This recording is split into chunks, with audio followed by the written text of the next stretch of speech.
अस्सलाम वालेकुम रहमतुल्लाहि व बरकातहू। दुनिया और दीन नाम के ख़ास प्रोग्राम को देखने वाले सभी लोगों का हम दिल की गहराइयों से इस्तकबाल करते हैं। और जैसा कि हमने आपसे कई बार कहा कि दुनिया और दीन ये नाम मैंने इसलिए रखा कि दुनियावी एतबार की भी बातें की जाएं और दीनी एतबार की।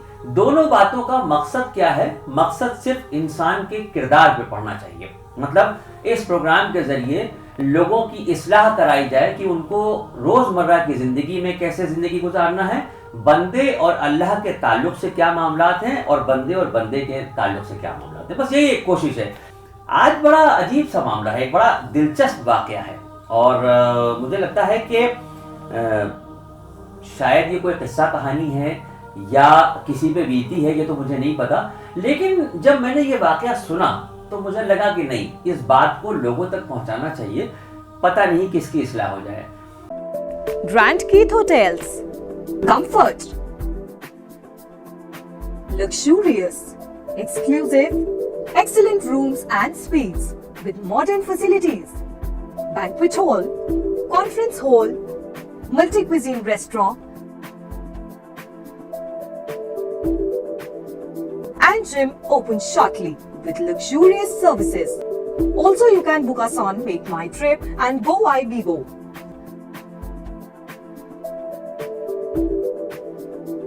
जो बात है जो मैंने आपको बताया कि एक बड़ा दिलचस्प वाकया आपको सुनाने का दिल चाह रहा है, वो वाकया सुनाने से पहले मैं चाहता हूँ इस बात की वजाहत कर दूं कि उस वाकये को मैं क्यों सुना रहा हूँ।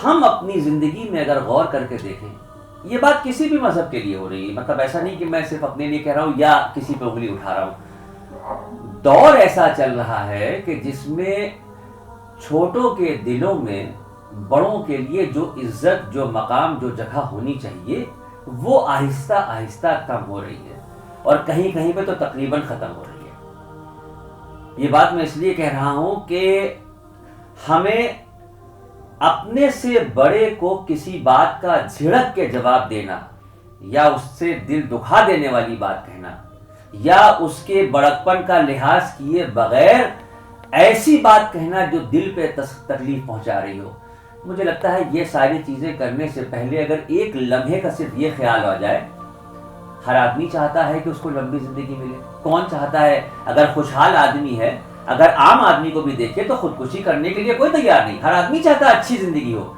लंबी जिंदगी हो, कोई नहीं चाहता कि हाँ हम यहाँ से जाएं। तो जब लंबी जिंदगी की ख्वाहिशमंद हम और आप हैं तो फिर बुढ़ापे तक तो पहुंचना ही है। अब जाहिर सी बात है कि अगर ये एहसास हो जाए कि जिन बड़ों की आज हम बेइज्जती कर रहे हैं, कल बड़प्पन के हिसाब से वहां तक पहुंचना है, तो मुझे लगता है शायद आदमी के दिल में ये ख्याल आए। अब ये तो बात एक हो गई। दूसरी बात ये है कि ये बड़े बुजुर्गों के तजुर्बे कैसे काम आते हैं। बड़े बुजुर्गों ने अपनी जिंदगी जो गुजारी है, जिन्होंने धूप में नहीं, तमाम मौकों पे अलग अलग उतार चढ़ाव, खुशी और गम के माहौल में जिंदगी का सफर तय करते हुए अपने सर के बालों को सफेद किया है, उनके तजुर्बे कभी ना कभी बहुत काम आते हैं। अब बात बताता हूं जो मैं कहने जा रहा था कि एक दिलचस्प वाकया है। एक वाकया यूं सामने आया कि एक लड़का और लड़की में आपस में पहले तो मुलाकात हुई, फिर दोस्ती हुई, फिर मोहब्बत हुई और मोहब्बत इतना परवान चढ़ी कि ये हुआ कि नहीं अब शादी करना है। मतलब अब ये बिल्कुल तय है कि दोनों ने तय कर लिया कि नहीं, कहीं और नहीं, शादी ही करना है। जब बात शादी तक पहुंची और दोनों के घरों तक इत्तला पहुंची तो बहरहाल लड़के ने तो अपने घर वालों को मना लिया, लेकिन लड़की के घर वाले फैल गए। उन्होंने कहा नहीं, हम तो इस रिश्ते से तैयार ही नहीं है, बिल्कुल कोई हमारे मेयार का लड़का नहीं है, हमारे स्टैंडर्ड का लड़का नहीं है। बहरहाल बड़ा हंगामा रहा, बहुत लोग बीच में पड़े, मनाने की कोशिश हुई। कुछ असरदार जो ताल्लुकात के दोनों तरफ के लोग थे, जानने वाले, उन्होंने लड़की के वालिद को, लड़की के बाप को बहुत समझाया। जब बड़ा प्रेशर उनके ऊपर पड़ा तो उन्होंने एक रास्ता निकाला। कहने के देखिए ऐसा है भाई, मेरी दो शर्तें, एक शर्त अभी बताऊंगा, एक शर्त बाद में बताऊंगा। अगर ये दोनों शर्तें पूरी कर दी गई तो मैं अपनी बेटी का निकाह कर दूंगा।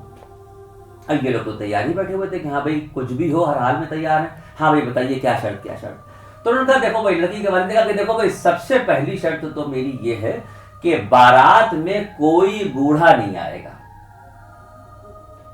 35-36 साल से ऊपर का कोई आदमी नहीं होगा। हालांकि बुढ़ापे की शुरुआत 50-55 के बाद शुरू होती है। उन्होंने कहा सब बिल्कुल जवान आएंगे, कोई बूढ़ा बारात में नहीं आएगा। अगर बारात जब हमने रिसीव की और एक भी बूढ़ा मिल गया, हम वापस कर देंगे, शादी नहीं करेंगे। अब साहब बड़ा हंगामा मच गया कि क्या किया जाए, क्या किया जाए। लड़के के घर में जितने बड़े बूढ़े थे वो भी सब कहें कि यार ये कौन सी शर्त हुई, एक अरमान होता है घर के बच्चे की बारात जानी है, हम तो जाएंगे। बहरहाल बहुत लड़के ने रोग आके हाथ वाथ जोड़े सबके कि एक मरतबा निकाह हो जाने दीजिए, रुखसत करा के ले आए, फिर हम जहां कहिएगा वहां वलीमा कर देंगे, बड़े से बड़े जगह पे कर देंगे, आप लोगों के लिए तमाम तोहफे तहफ और कपड़े लाएंगे, बस किसी तरह अड़ंगा न बनिए। किसी हद तक तो सब मान गए, लेकिन नाना फैल गए।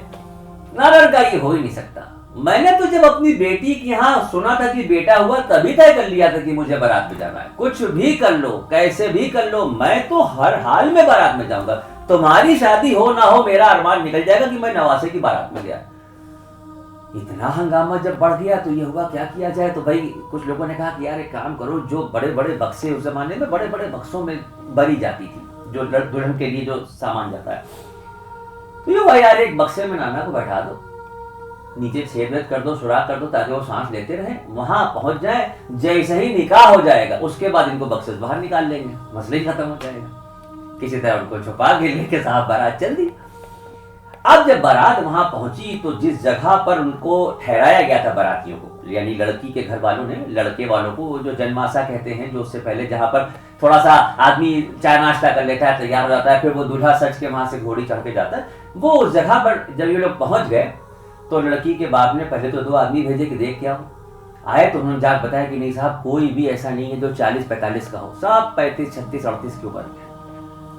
अच्छा भाई, अब सवाल ये हुआ था कि एक सवाल पहले बताऊंगा, एक बाद में। अब दूसरी बात, तो दूसरी खबर ये आई कि लड़की के बाप ने कहा कि भाई मेरे गांव में जो पीछे नहर बह रही है, वो पूरी नहर जो है वो दूध की बहा दो।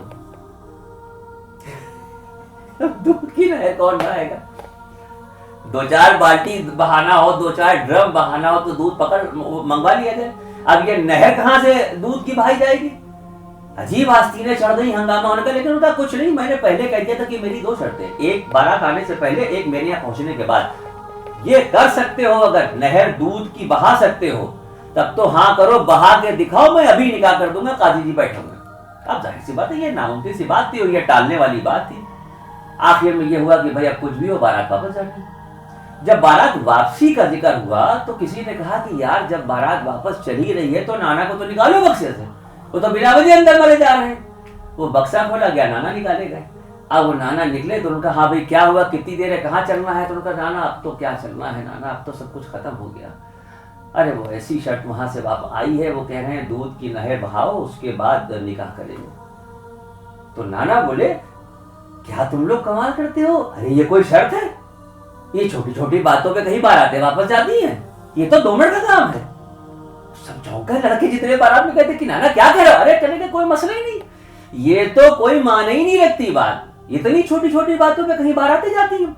कौन आदमी है जो उनकी तरफ से आया है? तो एक आदमी सामने आया, उसने कहा साहब हमको भेजा है लड़की के बाप ने और कहा है कि पीछे नहर जो बह रही है उसमें आप दूध की नहर बहा दीजिए, तब निकाह होगा। नाना बोले कोई मसला ही नहीं है, जाओ लड़की के बाप से कह देना मैंने दूध का इंतजाम कर लिया है, वो पानी खाली करा दे। उन्होंने यही तो शर्त रखी ना कि दूध होना चाहिए। कहने के जाओ लड़की के बाप से कहना कि वो पानी खाली करा दे, मैंने दूध का इंतजाम कर लिया है, बहा दूंगा। अब जो ये खबर पहुंची तो वहां पकड़ में आ गया कि ये तो कोई तजुर्बेकार ही कह सकता है, इस दौर के नई उम्र के लड़की सब क्या जाने। तो मुख्तसर सी बात यह कि बहरहाल वो निकाह तो बाद में हुआ, लेकिन बताने का मकसद मेरा ये था, इस कहानी से जो हमें रिजल्ट मिला, इस कहानी ने जो हमारे दिल को झिझोड़ा, वो इसलिए झिझोड़ा कि हम जितने भी काबिल हो जाएं, हम जितने भी तालीम याफ्ता हो जाएं, हमने चाहे जो डिग्रियां ले ली हो, लेकिन हम अपने बड़ों के सामने अपने आप को वैसे ही महसूस करें जैसा पैदाइश के वक्त हम बिस्तर पे लेटे लेटे पेशाब कर दिया करते थे, या जैसा जब हमने हिलते डुलते पांव से चलने की शुरुआत की थी, लड़खड़ा के गिरने की शुरुआत की थी। उस दिन यही हमारे घर के जो बड़े थे वो हमारी उंगली पकड़ के हमको चलना सिखाते थे। तो जिनकी उंगली पकड़ के चलना सीखा है, जाहिर सी बात है उनके तजुर्बे और आपके तजुर्बे में जमीन आसमान का फर्क होगा। अपने घर के बड़ों की इज्जत कीजिए। अपने घर के बड़ों में सिर्फ ऐसा नहीं है कि जिसमें माँ बाप हैं, वो बड़े खुशनसीब घराने हैं जिन घरानों में दादा नाना इस तरह के रिश्ते, दादी नानी इस तरह के रिश्ते, इस तरह के कैरेक्टर, इस तरह के किरदार अभी मौजूद हैं। आज जो छोटे बच्चे हर वक्त मोबाइल में यूट्यूब पे खुराफात देख रहे हैं, उसकी बहुत बड़ी एक वजह यह है कि अब दौर ऐसा चल रहा है कि शादी होते ही हर लड़का लड़की शादी होते ही चाहते हैं कि अब माँ बाप से अलग होकर घर ले लें, किराए पे घर ले लें, अलग रहेंगे, मेरी गृहस्थी अलग। वो अलग रहने का नुकसान मालूम है क्या है? आदमी तो चला गया दिन में अपने ऑफिस, नौकरी कर रहा है या बिजनेस कर रहा है, जो भी कर रहा है चला गया। अगर जो बीवी है यानी जो खातून है घर की, इत्तेफाक से अगर वो भी जॉब कर रही हैं तो वो भी चली गई। अब या तो नौकरानी बच्चे देख रही है, या फिर अगर वो घर पे ही है तो जाहिर सी बात है वो घर का काम देख रही। मकसद कहने का ये है कि घर में जो दादी नानी या दादा नाना जैसे कैरेक्टर जो हुआ करते थे, ये अपने पोते निवासों को अपने पास बैठाल के दीन के एतबार से, दुनिया के एतबार से हर अपने तजुर्बे की बातों को बताते थे और उन बच्चों के मुस्तकबिल को बेहतर बनाने के लिए नेक रास्ते और बुराई के रास्ते की तमीज पैदा करते थे। ये तमीज बड़े ही पैदा करते हैं, ना स्कूल में ये कोई बताता है, ना इस दौर में कोई अपने दोस्तों के सर्किल में बताता है। मुख्तसर से कहने का मकसद ये है, अपने घर के बड़ों की इज्जत कीजिए, उनका एहतराम कीजिए। बल्कि मैं तो ये कहता हूं कि जो इस दौर में बड़े बूढ़े बुजुर्ग हैं, उर्दू की जबान में कहिए तो ये तबर्रुक हैं, हिंदी की जबान में कहिए तो ये बरसात हैं, जो नसीब वालों को मिले हैं। उन लोगों से पूछिए जिनके बड़े हैं ही नहीं। वो बच्चे जिनकी आंख खुली और यतीम खाने पहुंच गए, वो जैसे जैसे बड़े हो रहे हैं, आज भी रिश्तेदारी की दुनिया में यतीम खाने के जो मेंबर हैं वही चेहरे उनके सामने हैं। उन मासूमों को नहीं पता कि दादा अब्बा के अब्बा को कहते हैं, नाना अम्मी के अब्बा को कहते हैं, नहीं पता। इसलिए आपसे कह रहा हूं, कोई बात बुरी लगी हो तो माफ कर दीजिएगा। मुझे लगा कि दीनी एतबार की बातें हो रही हैं, बीच में अगर दुनियावी एतबार की बातें होती रहेंगी और इस तरह की बातें होती रहेंगी कि थोड़ा सा मुस्कुराते हुए लहजे से कोई ऐसी बात हो जो बहरहाल दिल पे असर कर रही हो और हमारे दिल में अपने बड़ों के लिए अदब और एहतराम पैदा हो रहा हो, तो कहीं ना कहीं हमारे लिए फायदे की चीज है। बहुत शुक्रगुजार हूं आपकी मोहब्बतों का। अगर ये बात अच्छी लगी हो, क्योंकि मुझे कहीं से मिली थी, मुझे अच्छी लगी तो मैंने आप तक पहुंचाई। आपको अगर अच्छी लगी तो इसको शेयर करके दूसरों तक पहुंचाइए। सवाब के हकदार होइए। आपकी दुआओं का तलबगार हूं, आपकी मोहब्बतों का शुक्रगुजार हूं। अस्सलाम वालेकुम।